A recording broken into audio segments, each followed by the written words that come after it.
Yeah, we don't have anything structured today, Rose. Elizabeth and I was just asking her some questions about the training, about her experience with the virtual training part and the breakouts and things like that. And the session is really just open for anybody that wants to ask any kinds of questions related to, the ASQs and maybe how to use it, or there's some technical questions about it that people might have. So if you have any questions, please feel free to unmute yourself and ask away. There was a question that was submitted, Vince, that was about prematurity. Okay, yeah, sure. That might be something I know. Let's see. I don't think the person that submitted it is here, but no, it's kind of an interesting question. Yeah, sure. So the question was about how prematurity can affect the results. So we didn't get to talk really deeply about that, but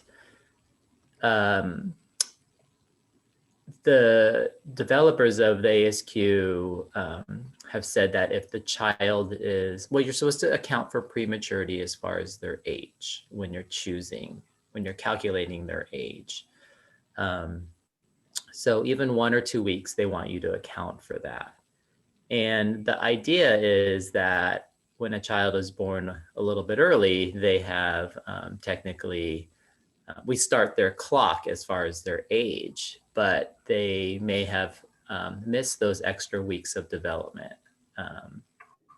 And so because of the way that we calculate a child's birth or age is from the day that they're born, that prematurity could potentially affect sort of their developmental age and the questionnaire that we would choose. So, and then the developers also say that you account for prematurity until the child reaches 24 months or 2 years of age.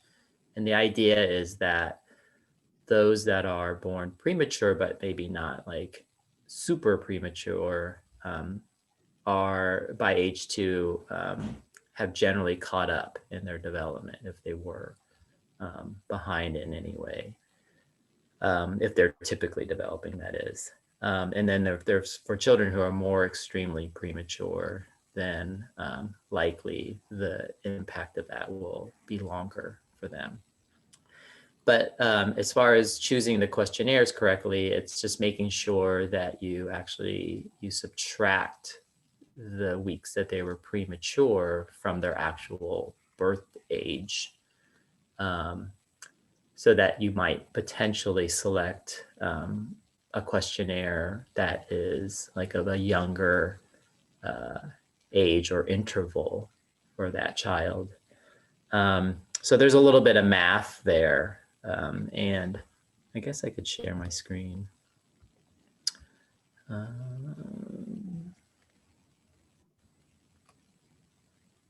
Let's try this.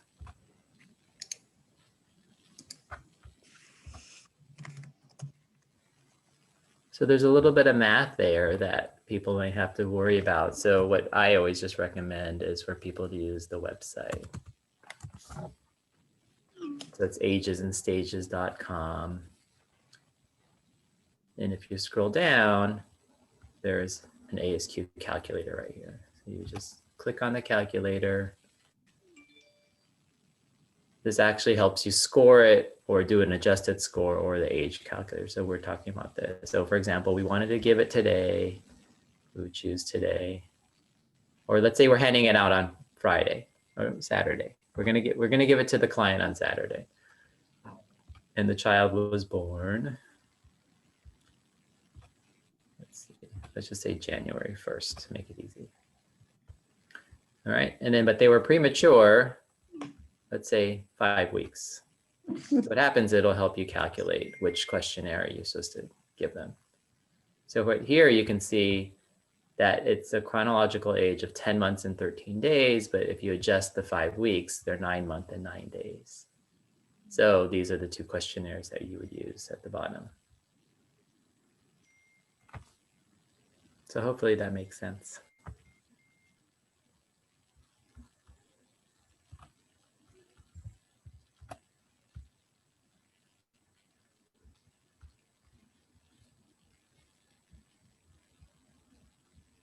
Yeah, so that's prematurity. I don't know if there's questions about that. Hey, Vince. Yeah. I see that there was a question. I would like to understand the cutoff term more. Is that related to the prematurity, or is that related to something else? That's related to, that would be more related to the final scores. So I think in order, let's see. So the developers researched a lot of child development to come up with these sort of very common skills that children would be able to do in each of the different areas of development. And then what they did is that they tested it out. They tested out their research on these skills on like thousands and thousands of children. And with the testing and the scoring, they came up with sort of this standardized way of scoring it. And in order to determine areas that might be in what we call the monitoring zone or the gray area, they took the research and the scoring and they took, like using statistics, they use like what they're calling one standard deviation away from the norm. So if children are one standard deviation or their scores are one standard deviation away from what we expect typical children to be able to do, then they're going to be into that monitoring zone. So that monitoring zone will be one standard deviation to two standard deviations away from what we would typically call the normal. And then the cutoff is actually two standard deviations or more away from what we would believe as normal or typical development. So that two standard deviations is basically just to let us know that it's pretty significantly far away from what we typically expect. And that's how they created those cutoffs. And so that's why to the researchers, if children are below those cutoffs, then we would believe that they could be potentially significantly delayed. So that's how they create those cutoffs.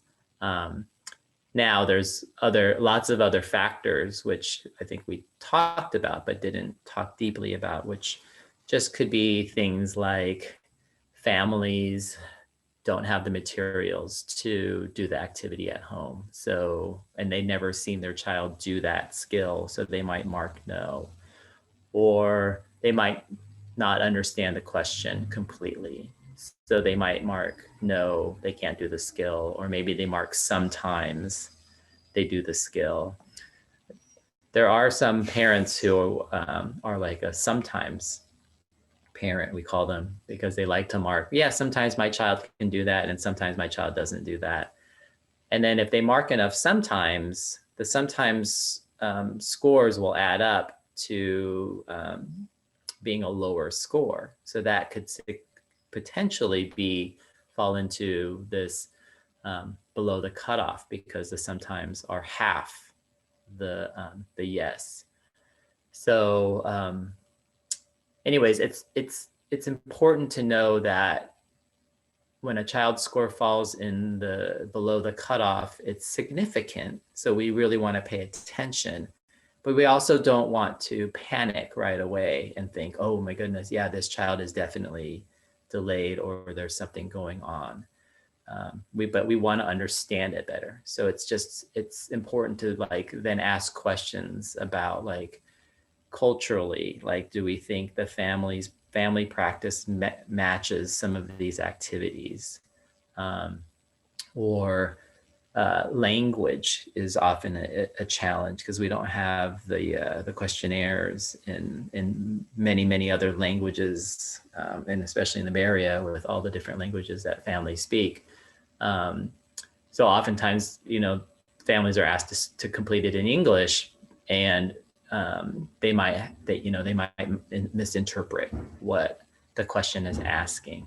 So they might be marking, no, or sometimes for their child's skills, when in fact, when we like maybe observe the child in a different environment, or we observe the child in a place where there are the materials for the child to practice, it might change how that answer might be answered, or the question might be answered. So anyways, there's a lot more to interpreting the score than just the pure score. And so I always try to emphasize that it's to be cautious about just taking the score straight up. But I also don't want people to dismiss the scores either. Like, there should be some kind of questioning and following up and more observation when a child has scores that are falling below the cutoffs, and if they have multiple scores that fall in the monitoring zone. And I think another thing to remember is that children's development is really along like I don't know if the best word is a spectrum, but like a scale. And so like children might have some slight delays that just really need some practice. So I encourage people to use the results to encourage additional practice with children, to offer them more opportunities to learn some of these skills. Sometimes it's just the fact that the child hasn't had either the materials or the chance to practice some of these skills. So that's a long way to answer like the cutoff questions, like to understanding the cutoffs more. I really want to encourage people to reach out to us if they have questions if they run into things while doing the ASQ, so we can continue to provide support and training on the screening. Yeah, definitely. I'm always available to provide any technical assistance. And like Beth was just saying, it's just like anything you're learning new. It's like you just have to get in there and practice it, and to become more comfortable with it, and do it, with real parents. And I don't think I said in the training, but like it's. Oop, you're kind of freezing, Vince. Easy to practice like with friends if they have young kids too, if people don't have their own because it helps them like see a lot of like, wow, I didn't realize my baby could do so much. And then because babies are learning and growing so fast that like from month to month, if they can do it, and they will like see that their child is actually like learning and growing and doing the things that we sort of typically expect the child to be able to do. So and it helps the parents learn about, I didn't know putting their toes in their mouth was a person. Yes, exactly. Who knew? So, and Elizabeth, I just want to say to you, I'm just so glad and encouraged that you as a young mom and as someone who's had personal experience with children and children with special needs are in the field. We need you so badly to keep the work going. And I just, please keep us in mind of your own needs in terms of training and things that might be helpful to you. We're really appreciative of you, and thanks for continuing to attend our training events, and just glad you're in the field with us. Thank you. I just feel happy. I just feel so happy to start this new adventure for me. And I really appreciate that you do all these trainings for us, because that's the way, we learn. We tend to forget. I said, my daughter is 14 years old, and I already experienced these things. I'm sure I fill out the questionnaire, but I just don't remember. So so I really appreciate you guys, and for sure, if I need something, I will contact you guys, and thank you. Awesome. Yeah, thank you so Great. much. So unless there's any other questions from Rose, we can go ahead and close for today. Thank you so much for joining. Thank you. All right. Thank you guys. Bye. Bye. Bye. Bye, Nice to everyone. meet you. Bye. Bye. Nice to meet you, Elizabeth. Nice to meet you too. Bye. Bye-bye.